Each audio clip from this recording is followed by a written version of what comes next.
welcome to my YouTube channel. My name is Greg. I'm excited to share my knowledge and passion with you. On this channel, we explore cybersecurity through engaging stories and practical. I've always been fascinated, and my experience in information technology has given me a unique perspective. So today, I'm going to talk about the Python's PyPhisher. Now, the PyPhisher is, I would say, the best phishing tool available on an open source network. It's a Python-based tool used for creating phishing pages. And also, this tool includes several well-known websites like Facebook, Twitter, Instagram, GitHub, Gmail, and many others. I think about 76 of them. Now, what this phishing tool does is it's used by hackers to steal or to retrieve credentials of their victims. And then these credentials, it's recorded in the credential.txt.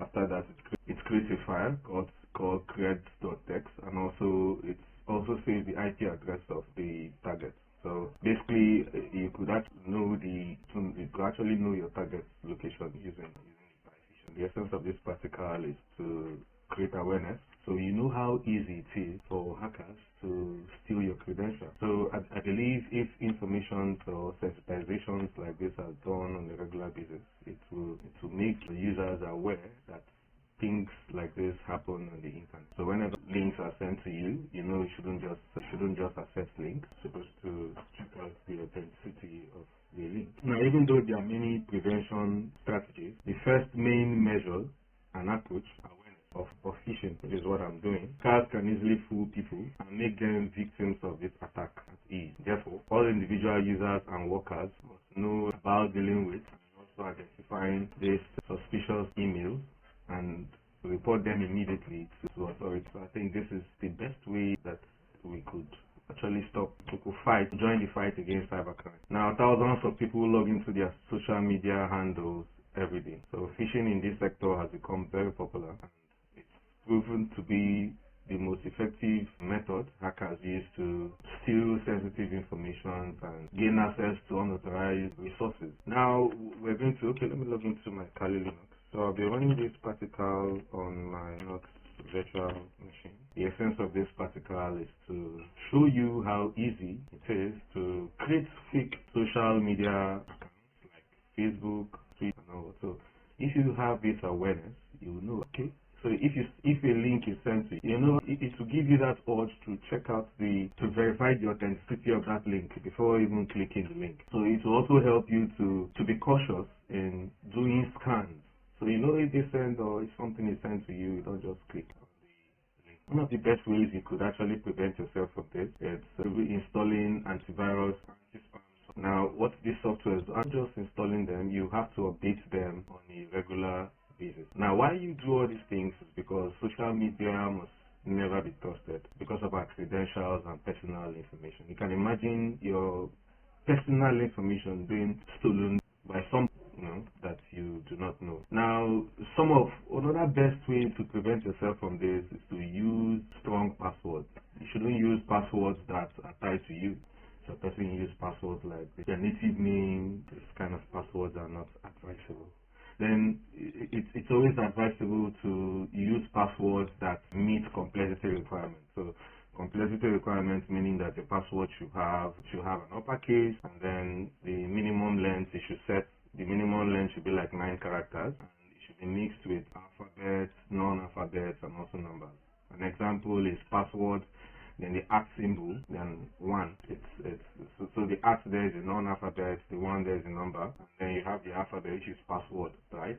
Now, when you even impute that word, it's always advisable to impute an uppercase in between them. So uppercase, lowercase, just to make it very difficult for attackers to gain access to you.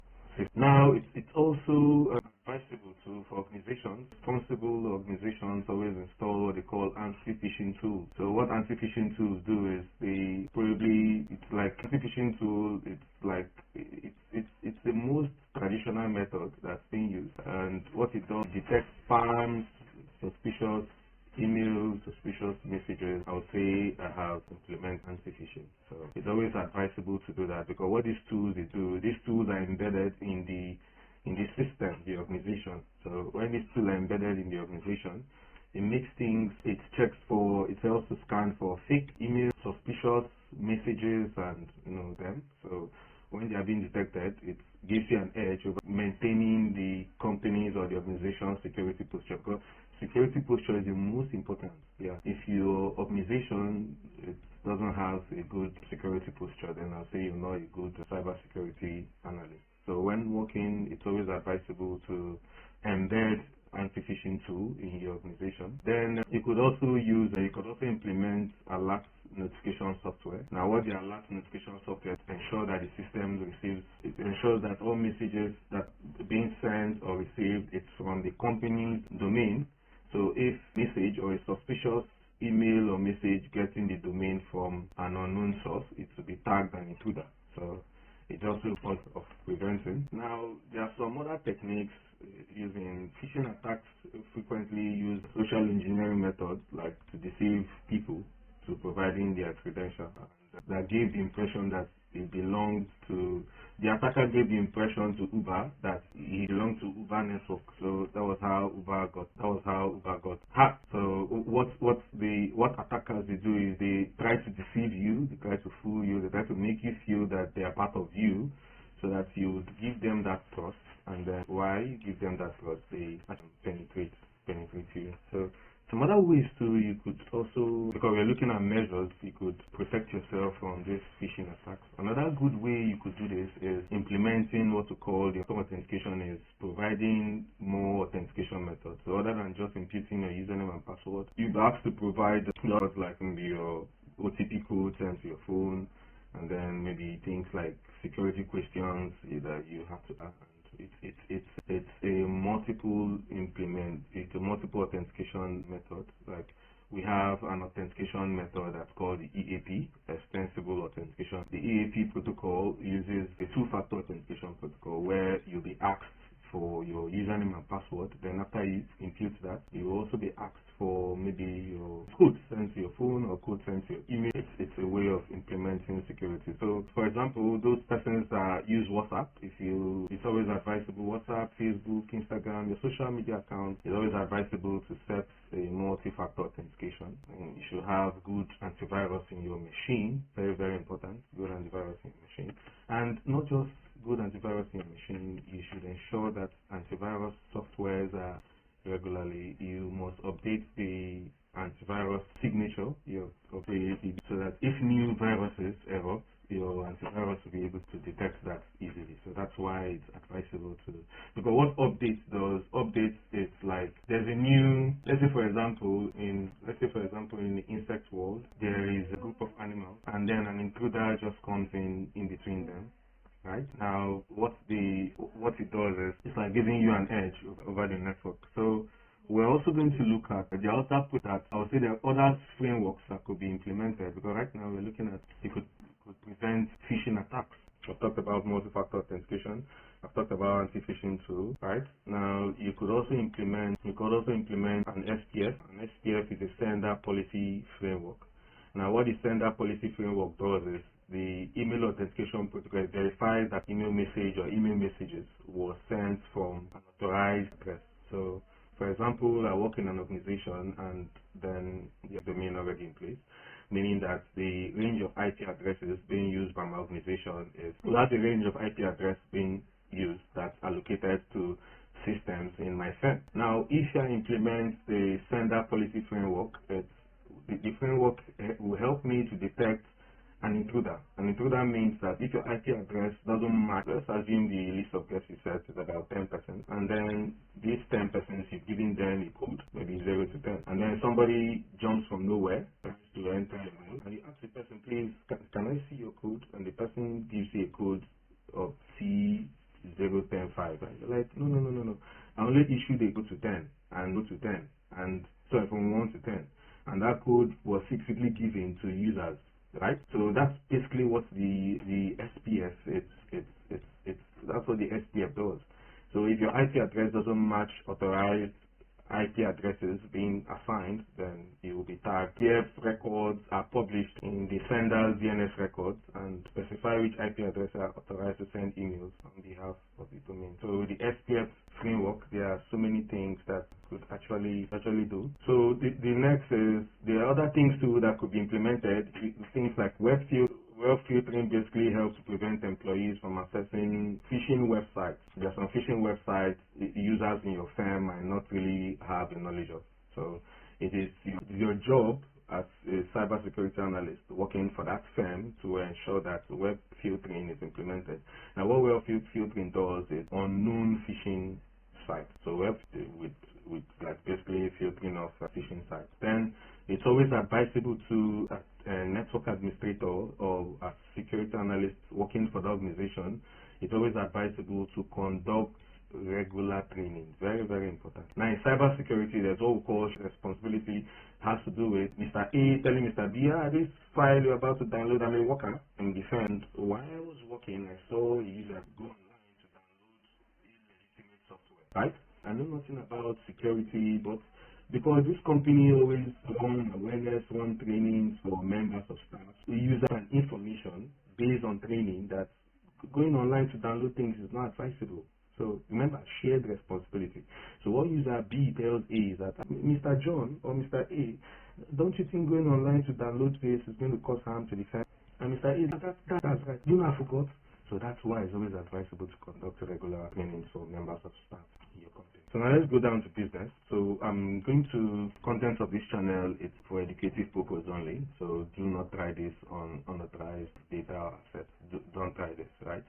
Don't try to gain access to unauthorized machines or try to hack anybody. What this content is for, Shinobi hack, it's basically for creating awareness, because one of the prevention methods is awareness, like what I said when I started the class. So one of the ways giving awareness to people, telling them it's very easy. Some persons think it's very difficult to do this. It's very easy. Just with a single click on my machine. I'm going to show you how easy it is. I'm going to show you the practical.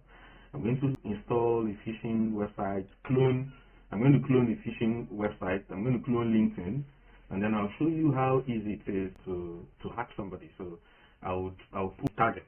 Right? I'm going to send the target, I'm going to send the link to the target, and then I'm going to open it to show you some of the things you need to look out for when accessing links. So first thing, I'm going to log into this machine. So as you can see, I'm on my machine. So I'm going to call up I have an internet connection here already. So if you want to verify, let me show you. So let me call up a browser.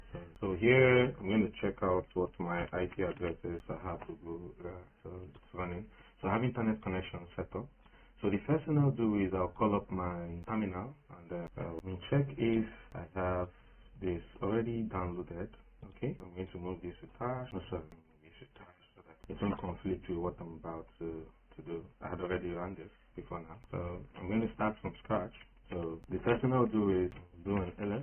So if you observe, I have this on my folders, so there's no PyPhisher here. So I'm going to clone my PyPhisher. But before doing this, you could do a sudo update. So you could do this. Let me update my application packages. Do it for some time. So while this is running, let me show you the website. We're going to be cloning a repository on GitLab. So you just include GitLab PyPhisher. So this GitLab PyPhisher. So I open this, and then so this is GitLab PyPhisher. I'm going to be cloning this repository. So if you observe, this is what I'm going to clone. And for some of you, you could also get there's a description here on how to set all this up, just in case for let me run another code. So run the pipe3. These are all dependencies. So I just want to check if this is what you should do. You should ensure that these are all installed and running. So I'm going to check if gate is okay. Let's install here. So I want to check if Gate. I want to install Gate, Python 3, PHP, OpenSSH, and then I need these dependencies to run the code successfully. So if you observe, I have all this. So Gate is the newest one. PHP is already done. So I have all these packages already installed and deleted. The next thing we'll do is to start up my local NGI NX server. So start up my server. So I started this up. So if you want to verify, you do an LSOL. Okay, so let me start up this port PHP, my local host. I want to start up my local host on port 8080 PHP. Okay, okay. So if you observe my local host has port 80, then what else again? Okay, this is already done. So the next thing I have to do right now is to clone. So do a sudo git clone. So what I just did is I imputed what I copied from the GitLab site. So let me do this again. Let me paste this. So paste clip and then hit and wait for the cloning. So if you observe, it's cloning PyPhisher. So just wait for. So I've started, take notes, I've started the local host on port 8080. I've started my, so I think it's done. So with this, if you do an ls, you observe the PyPhisher is now here. So there's a PyPhisher. Right. So what we're going to do is to get the Fisher. So cd, it's not case sensitive. So you have to impute it the way it is. Where you have the upper and lower case, you have to impute them like that. Else you might get an error. I have the requirements, the text. So it's we have to install the requirement.text file. We do a pip, right? Okay, so pip install requirement. Okay, so I'm done with this. So while this are all up, so next, so what I have to do right now is to run the Python script. So I say Python 3 Fisher.y. See how easy and how simple it is. So it's saying, do you have loclx token? This is what you get. I do not. So it's saying no. And for no, hit enter. Okay, so I have different websites to clone here. I have, if you say from one, there's Facebook, there's Adobe, there's Apple. You see how easy it is. So I'm going to clone. You can clone any of them. I could clone Netflix website and then send it to my target. I could clone Amazon. I could clone WhatsApp. There's even WhatsApp cloning here as well. But for this practice, I'm going to clone LinkedIn, right? I'm going to clone LinkedIn. To clone LinkedIn, you just impute the command. So I'm searching for my screen. Let me split. So for this practice, so the option here is asking me to, so I'm going to do to. Asking me, do you want OTP page? I want a situation whereby the user's OTP code will be sent to me. So that's probably, I could do whatever I want to do with it. So I'm going to impute yes. And it's asking me enter shadow URL for the user. So this, so press enter.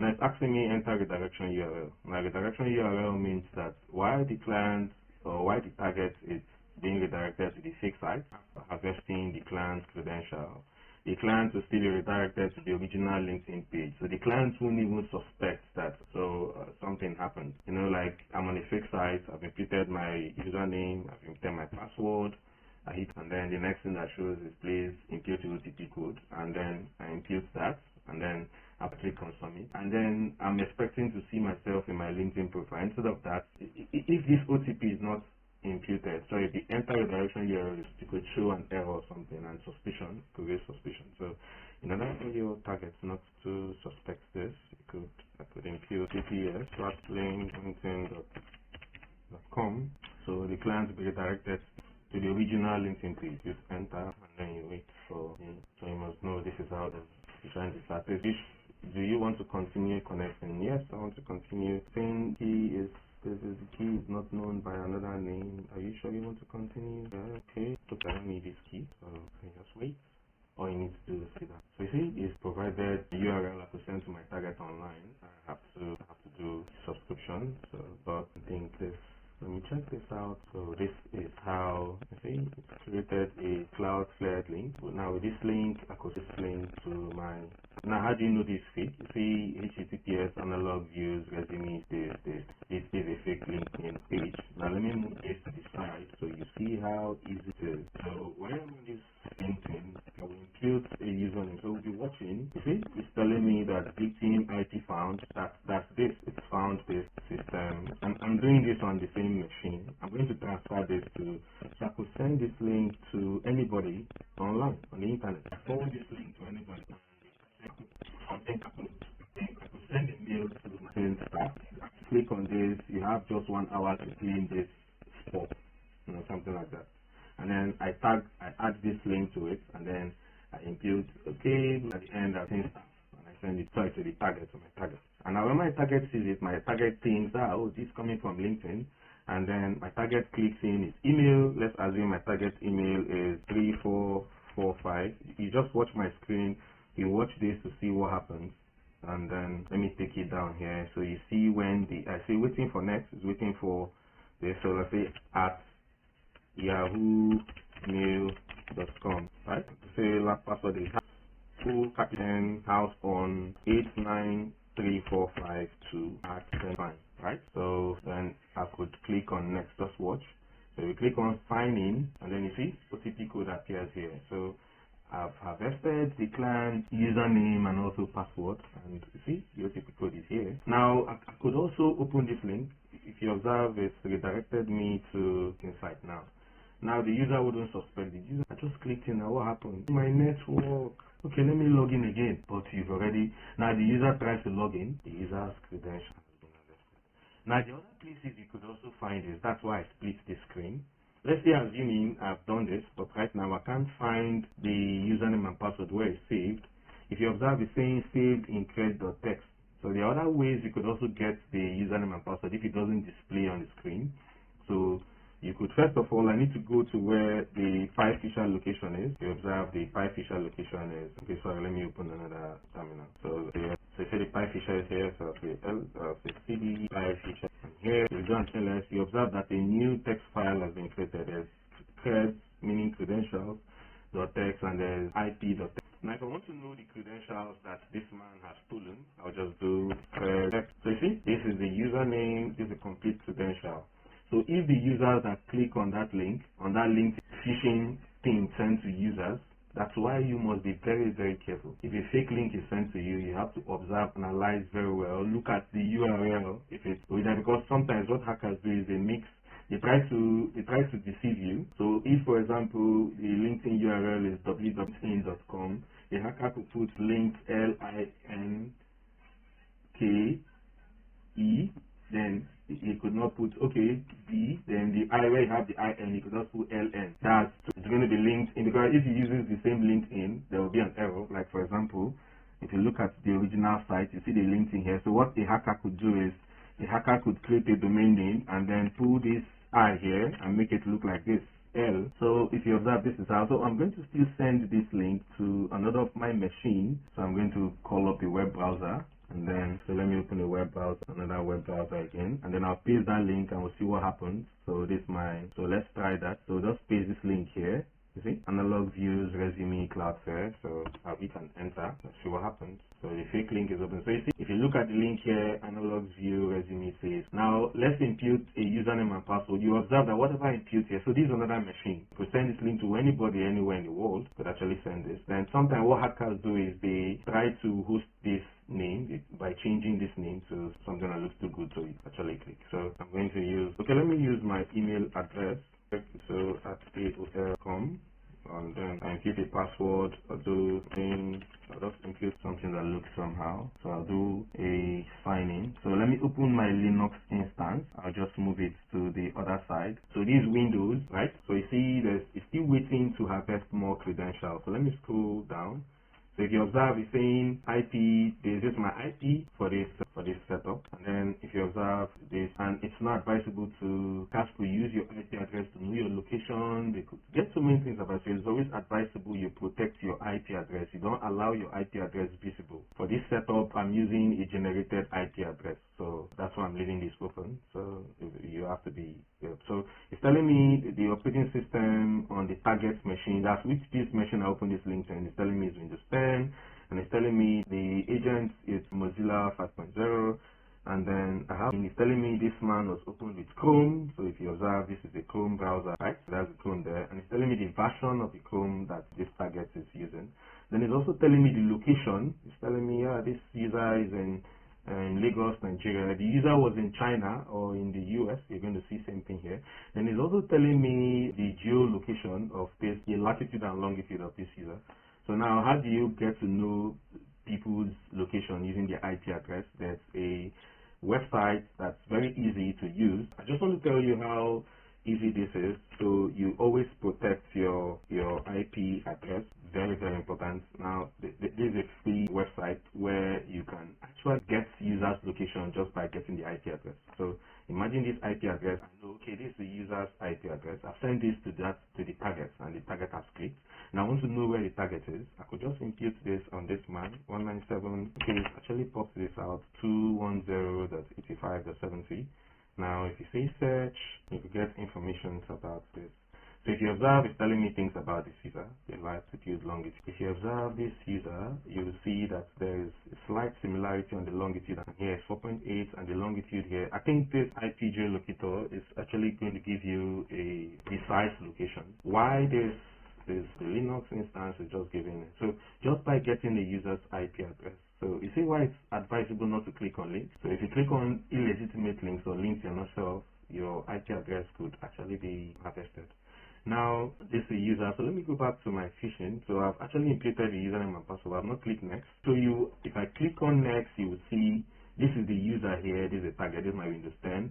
Now, if you click on sign in, you observe something here. So you see, it's told me the target is found, the username is also found, the target password. Then it's trying to load an instance where I'll be asked to impute my OTP code. So let's assume the user's OTP code is this. I imputed, you see, 5852645. Now, if you click on submit, you're going to see, you see, it appears here. So then if you observe here, it's taking the user to the now page. So now this information has been displayed here. Also, this is my Windows 10. So let me go back to my Linux. You see, I've harvested this. Now if I do the cat, since I've gotten 2 users. If you do cat, it's now giving me users of this is the first user and this is the second credential I harvested. So if the users that click on that link and try to log in out to 1,000. So what hackers normally do is they send random messages to close to 1,000 clients, because it's possible that in 1,000 clients, TC could become victim and all their usernames and credentials will be displayed here.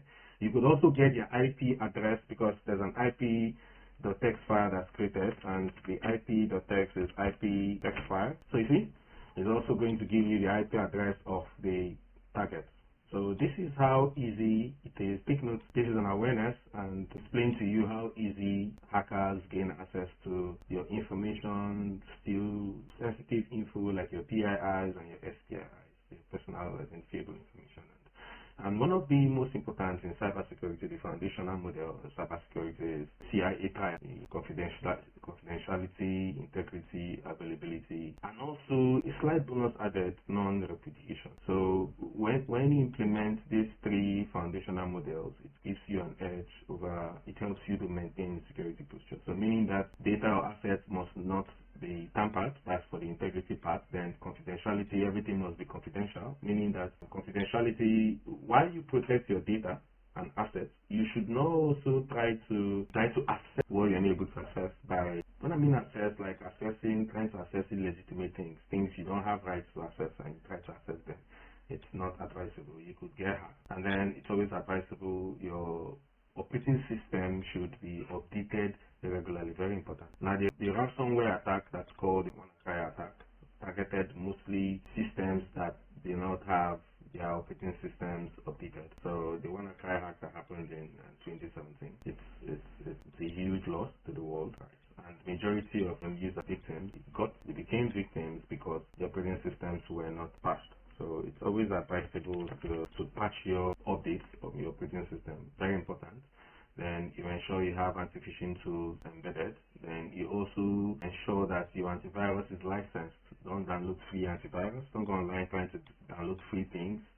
Free antivirus softwares, you must avoid them. You get legitimate softwares, because if you purchase softwares that are legitimate, if anything happens to your machine, the company could be sued, right? It's part of the terms and license. So that's why it's always advisable to update your softwares and then operating systems. It's very, very important. So you need to take note of that. So I'm going to wrap this up. If you have any questions, you could drop your questions in my comment section. And so thanks for watching, and I'll see you soon in the next video. Stay tuned for upcoming content, and ensure to like the video and also follow this channel so you get updates whenever I post. I'll be carrying out practicals and some likewise said earlier, the essence of this channel is to create an awareness to the public, so you know, okay, this is how easy it is to phish you, right? Attackers or hackers don't sleep. On a regular basis, they try to